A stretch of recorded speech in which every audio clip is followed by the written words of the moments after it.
All right, before we move on, news coming in from Sri Lanka. Prime Minister Dinesh Gunawardena has resigned, and this comes after Anura Kumar Dissanayake was elected the president. The cabinet stands dissolved at the moment. Big news coming in from Sri Lanka.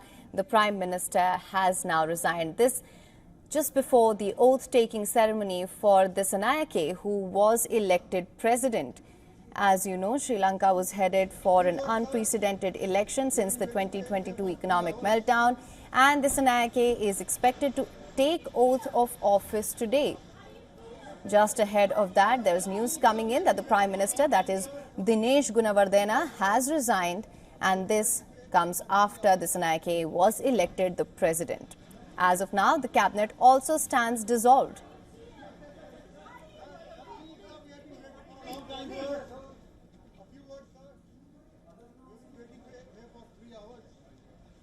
For more on this, we are now being joined by correspondent Dasuni Athauda. Dasuni, thank you so much for joining us. Dasuni, just as Anura Kumar Dissanayake was set to be sworn in as the president of Sri Lanka, we're getting this news that Prime Minister Dinesh Gunawardena has now resigned. What can you tell us?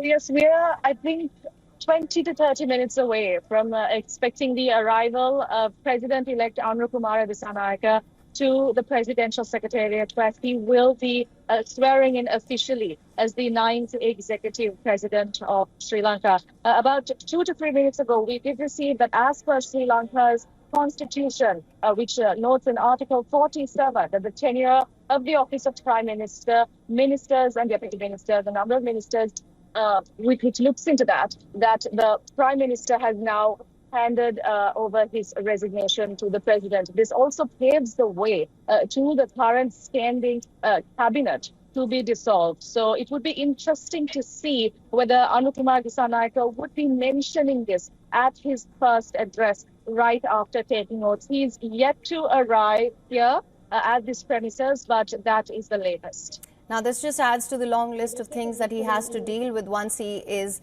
sworn in as the president, doesn't it, Suni? What can we expect going forward in the coming few days? Absolutely. People have a lot of hope. Keep in mind that Anura Kumar Dissanayake was seen by the majority of the people who voted him into power as a change maker, as a disruptor of this political system, to create real waves of change, and chief of them being to eradicate corruption and the abuse of power in parliament and politics, for which, for months on end, he has stood firm that once they come into power, they will swiftly move towards holding a fresh general election.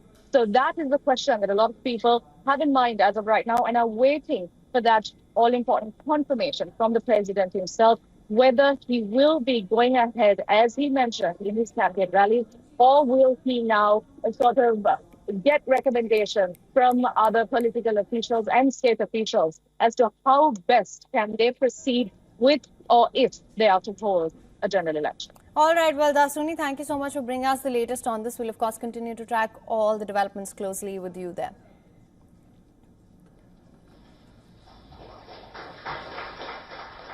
For latest news, download the WION app and subscribe to our YouTube channel.